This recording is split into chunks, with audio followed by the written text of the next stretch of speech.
Hello and welcome to the Fourth Down Podcast for today. My name is Alex. It is just me today, but we do have a fun show today. We have Lions Packers coming up. We also will discuss Week 18 winners and losers.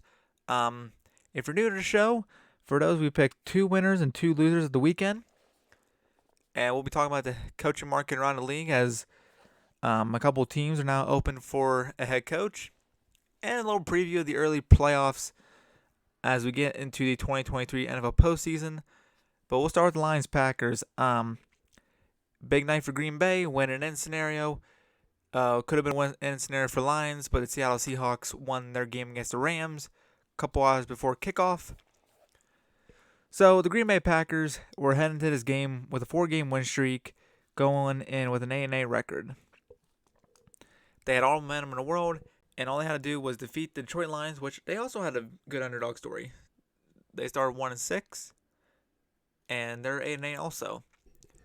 But they couldn't make the playoffs because Seattle Seahawks beat them earlier in the season, back in, I believe, week 4. And the Green Bay Packers could not get it done in the end. They want to lose 20-16.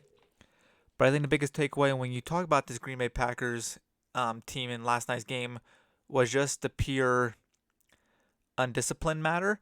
They didn't play great, but those two big penalties on Rasul Douglas and Quay Walker were definitely a huge factor in that game. Rasul Douglas pretty much giving them an extra 15 yards, kicking an easy field goal for them as Joseph from earlier on in the game missed I believe, a 48-yarder. And I believe that was 46 before the 15-yard penalty on Rasul Douglas.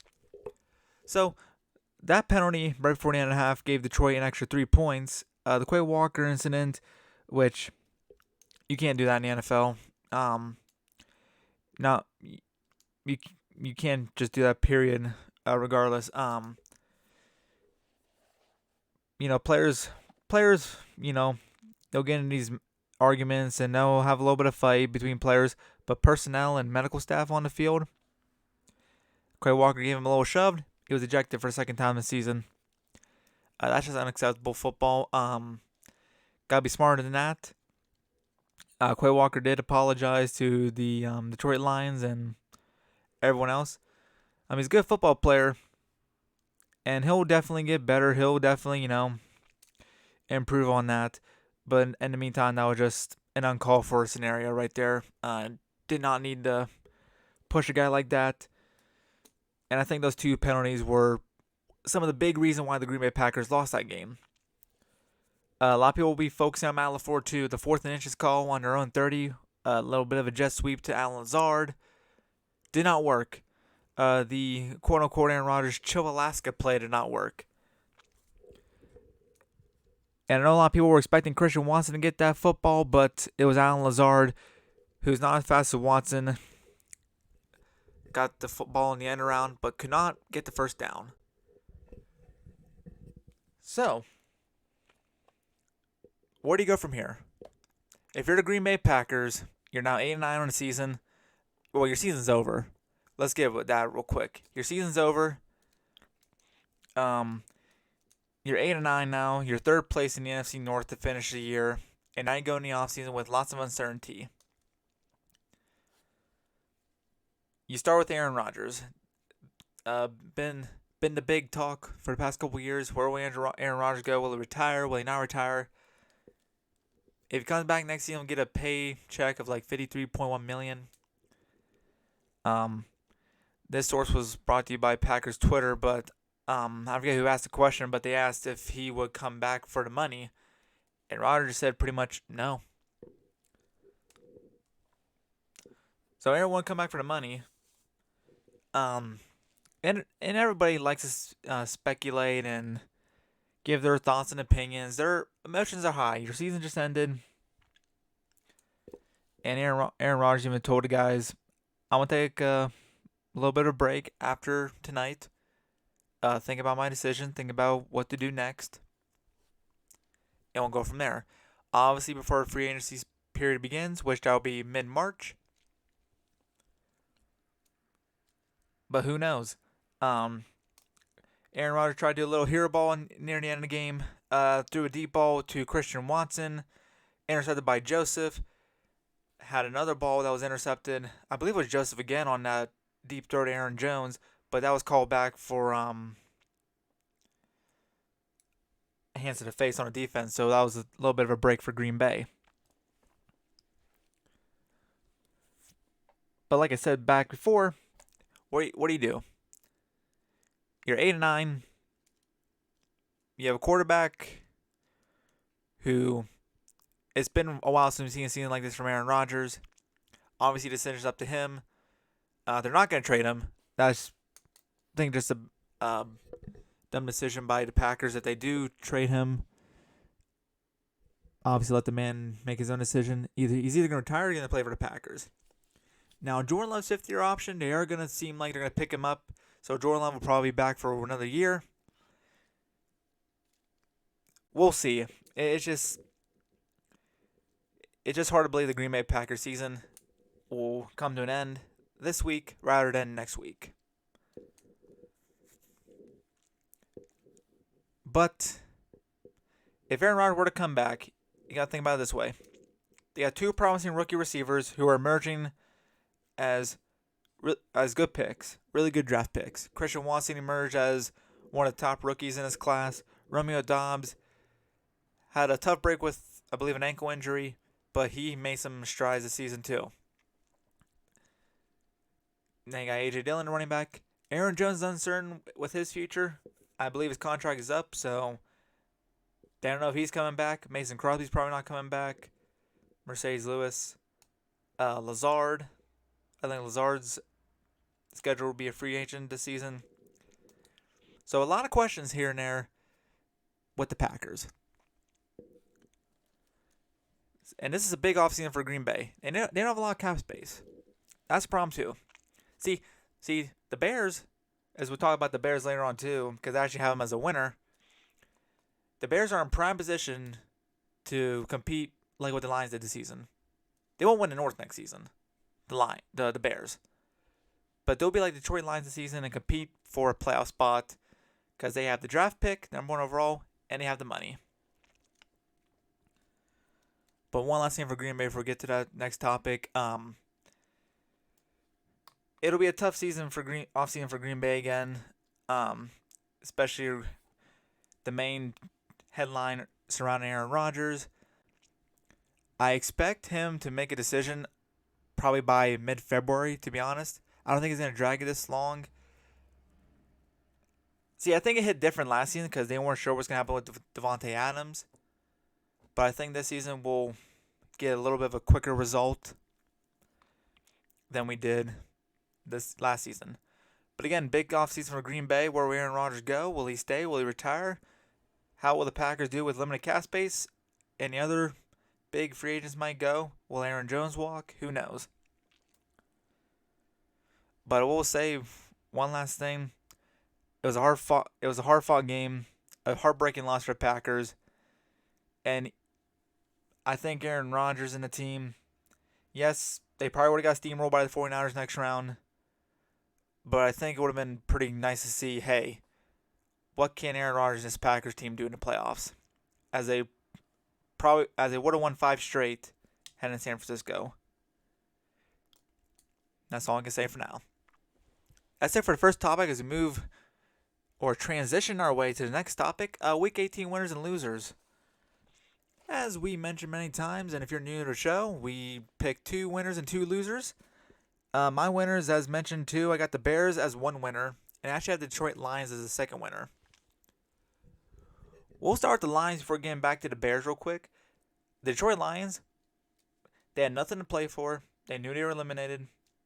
And I hate to say it too. Well, I mean, it's a proven fact. But out of those 3 teams, those last 3 teams making the playoffs, Detroit was the best team. I actually feel really sorry for Lions fans because I think Lions, out of all those 3 teams, they would put up the best fight against San Francisco. They are a really good football team, and they put up one hell of a fight. You had nothing to play for. You were 1-6 in a season, and your streak started when you played the Packers in Week 9. And they gave Aaron Rodgers probably the worst game of his career. Jared Goff, he started off struggling early on in the first half, had some low balls. Could have been the gloves, could have been the cold weather, maybe, but he did not look sharp in that first half. Got a little momentum going in the second half. The ground game was nice. Jamal Williams had a big night. I believe a 2-touchdown game for Jamal Williams, as he broke Barry Sanders' record, which I thought was pretty cool. Hence, yes, the extra game, but still, a 17 touchdown for Jamal Williams is incredible, no matter how many games there are. But one of the biggest keys to the Detroit Lions' victory, though, was the pass rush against the Packers O-line. Aiden Hutchinson was a stud. I believe it was Bugs, who's the other lineman. He had a big night too. Joseph with a crucial big INT. They all played great. The defense for the Lions, they were really good. It honestly felt like the Niners against Aaron Rodgers last season in the divisional round. They made Rodgers frustrated. They made him panic. Aaron had to throw a deep ball to Watson, which was intercepted by Joseph. The Lions brought pressure. They got a couple sacks. And the offense, too, they ran the ball well. They gave some nice trick plays. The 2nd and 17 game where they threw it to Amon-Ra St. Brown on, I believe, a wide receiver screen. They pitched back to DeAndre Swift for a little end around for a gain of 13. And that pretty much sealed the deal for the Packers. So the Detroit Lions head in the right direction. They're 9-8, finished with a winning record for the first time since 2017. And I think the Detroit Lions will probably compete for an NFC North crown next season. They are a really good football team. We'll see if Minnesota can clean their ways a little bit. But I think the Detroit Lions, as we all can agree, has a good shot at making a NFC North title run next season. And making a deep run next season, too. We'll see what happens with the Lions, too. But I think they're a winner in my books for this week. And they could be a really good football team next season. And as we get now back to the Bears, too. Bears are my second winner, too. You got the number 1 draft pick, which you don't need a quarterback. So a lot of teams are probably going to be trading for that number 1 pick. Or who knows, you might need someone else. The Bears are in prime position to have a really good offseason. And I was telling this a little bit ago. The Bears could be the Lions from this year for next season. I expect the Bears to not win the NFC North, but I think the Chicago Bears can make a good run at a playoff spot if they get the pieces right. Justin Fields, as we saw this season, is a complete stud. Ran for over 1,000 yards, can throw the ball well, an elusive quarterback. I think the Bears need to find the right pieces to surround Justin Fields. Yes, they got Claypool. They got David Montgomery, Darnell Mooney. Cole Kmet's emerging as a decent tight end. The defense has a little bit of issues and holes, but with $100+ million in cap space and the number 1 pick, I think the Chicago Bears are in prime position to be taking that next step, a huge next step. So winners are the Bears and the Lions. Now, as for my losers, obviously, other than Green Bay, I'm not going to pick Green Bay because I talked about them to start the show. My losers are the Cowboys and the Patriots. We'll start with the Dallas Cowboys, as I think this was a very disappointing end to the regular season for them. You played really well against the talented Philadelphia Eagles team. I get it, they didn't have Jalen Hurts. And Week 17, you played kind of sloppy against Tennessee a little bit. You got the win. And now you're going into this game against Washington. Washington has nothing to play for. They're starting a rookie quarterback. You think to yourself, we can't underestimate divisional opponents, but this should be a nice, easy win for the Cowboys. And they got smoked. I'm now very concerned that the Cowboys might be a one-and-done team again this year.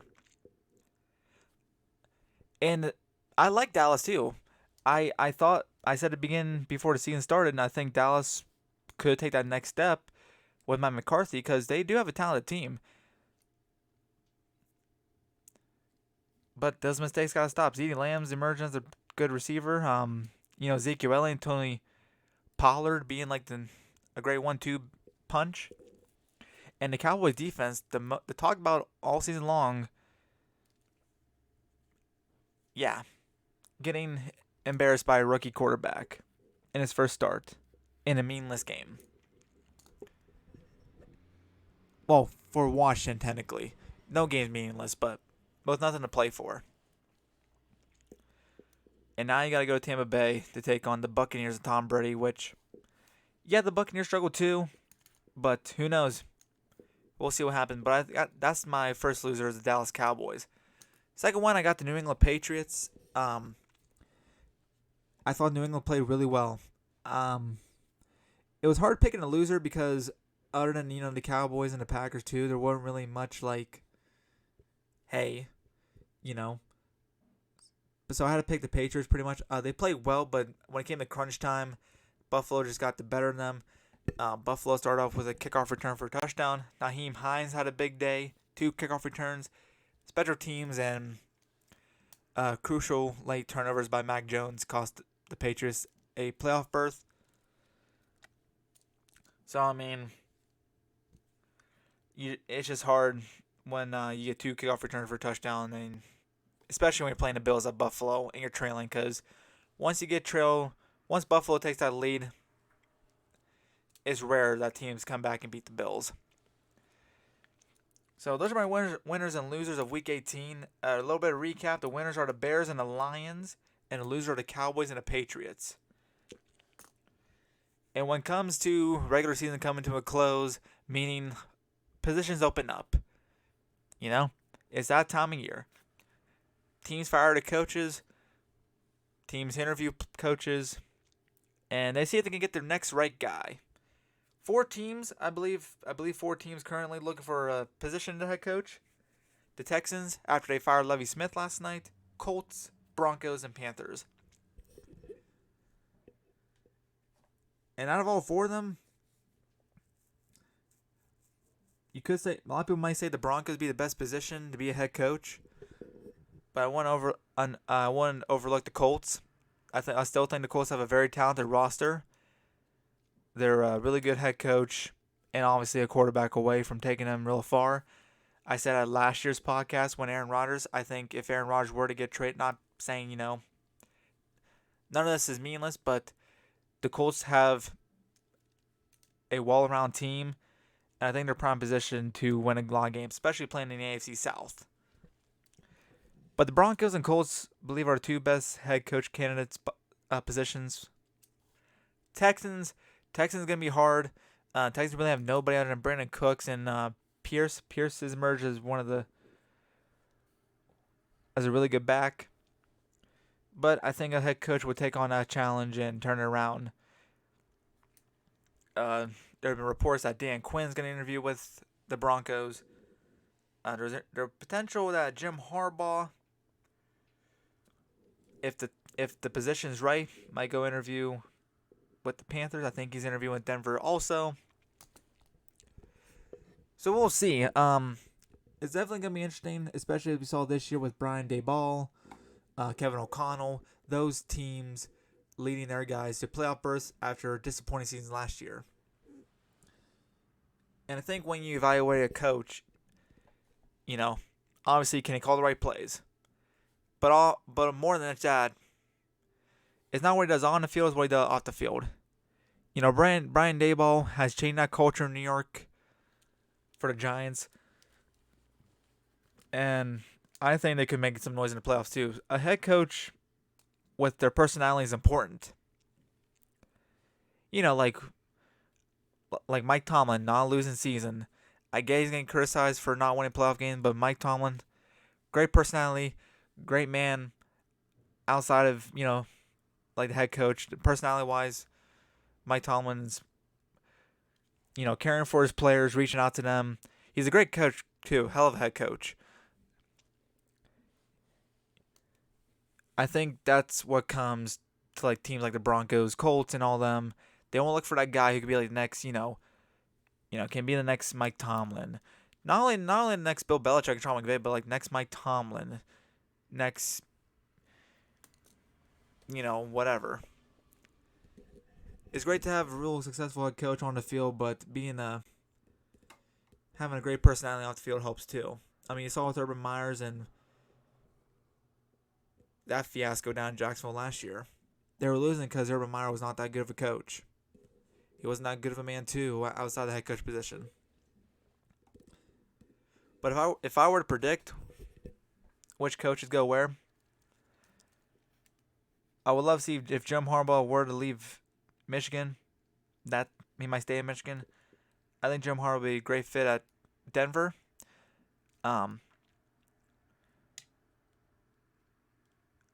And a position that might be open up to are the Raiders. The Raiders could be a position open too. D'Amico Ryans is supposed to be interviewing too with the Broncos. I think D'Amico would be really good in Indianapolis too with that stellar defense on the Colts. It's too early to tell, but I think within the next couple days, maybe a week, you can see some of those positions be filled and maybe a position or two opening up. Like I said, maybe the Raiders might talk to McDaniels. Who knows if he gets fired or not. Obviously, disappointing season for the Raiders, but we'll have to wait and see. So that's it for that topic then. As we get ready for our last and final topic of the day, we're going to do an early preview of the playoffs. We won't get real into depth in these games. Pretty much just giving which matchups am I looking forward to, which matchup will be most fun. We'll do all the breakdown on Friday's show, even though we're going to try to bring it out on a Thursday because playoffs start Saturday afternoon. So we'll see. As we got in the AFC playoffs, the Chiefs are the number 1 seed. And these are your wildcard matchups in the AFC. 7th seed, the Dolphins, will play the 2 seed Bills. The 6th seed Ravens will play the 3rd seed Bengals. And the 5th seed Chargers will play the 4th seed Jaguars. Now, on paper, I don't think any of those games are going to be really great, except for Chargers Jaguars. If Tua somehow plays, I mean, that's a long discussion for this week. If Tua plays, I think the Dolphins Bills game would be a lot easier, but the way the Dolphins play with Skylar Thompson, and I mean, he is a rookie quarterback, but going into Buffalo against the Bills, it's going to be like Patriots-Bills last year. I think the Bills are going to smoke them. Ravens-Bengals. Ravens-Bengals could be a little bit tight if Tyler Huntley plays, but I would love seeing Lamar Jackson play. I know he's been out with a PCL sprain for the past month now. Ravens-Bengals, like I said, if Lamar Jackson doesn't play, I think the Bengals steamroll them too. I don't know. I really like Cincy to win a Super Bowl this year. I think Cincy has a really good team. They're very talented. I think they can beat anybody. So I think Bengals win that one.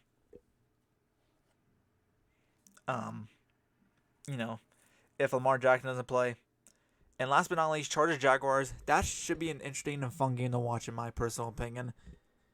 And looking at all of them, I think that's going to be probably the most fun game this weekend in both the AFC and NFC. Got 2 young studs turning down their franchises around. Herbert with the Chargers as Lawrence with the Jaguars. A lot of firepower on both offensive side and some, firepower on defensive side of the ball. Trevor Lawrence took that big year 2 step, and it's all thanks to, as mentioned back to the coaching, Doug Peterson. Head coaching, having that personality matters. Doug Peterson transferring that team into division champs and now have a shot at running the table. Justin Herbert and crew, coming off a win. Oh no, I think it was a loss, actually. But Herbert didn't really play at all, so yeah, coming off a loss against the Broncos, but he didn't really play, but he still looked good. So it'll be interesting to see what that game does. I think, Brandon Staley and co. I liked what they've done with the Chargers this season. I still think the Chargers are a little bit overhyped. They're a great team, but a lot of people had them being division champs, which now Mahomes and company there. So it'll be a fun game. And as we shift over to the NFC now, you got the Eagles at the number 1 seed.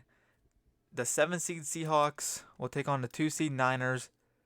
6 seed Giants will take on the 3 seed Vikings. And the 5th seed Cowboys will take on the 4th seed Bucks. And as I look at these games too, Seattle San Francisco could be interesting. I know last time the two teams played in Seattle and San Francisco won 21-13.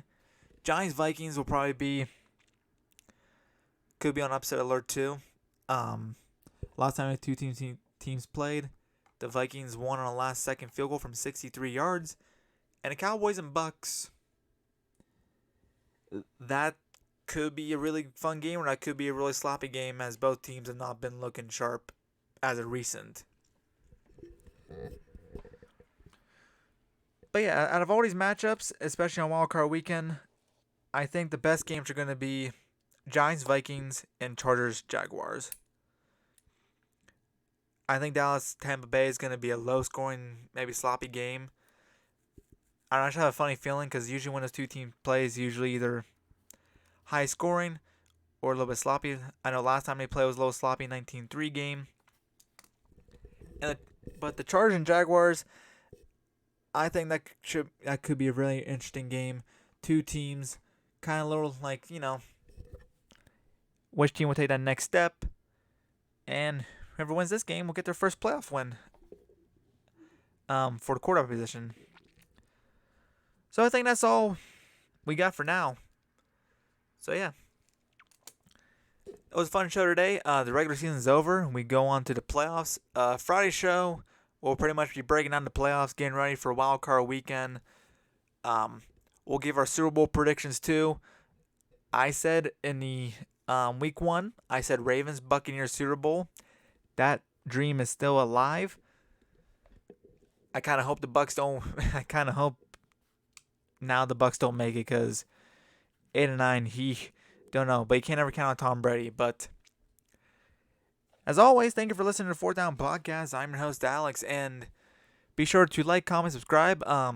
Be sure to follow us on Instagram and TikTok. We don't have Twitter, and obviously we'll get Spotify as soon as we can. But in the meantime, have a great night. Have a great rest of your day, guys. Have a great night. And we love y'all. See ya.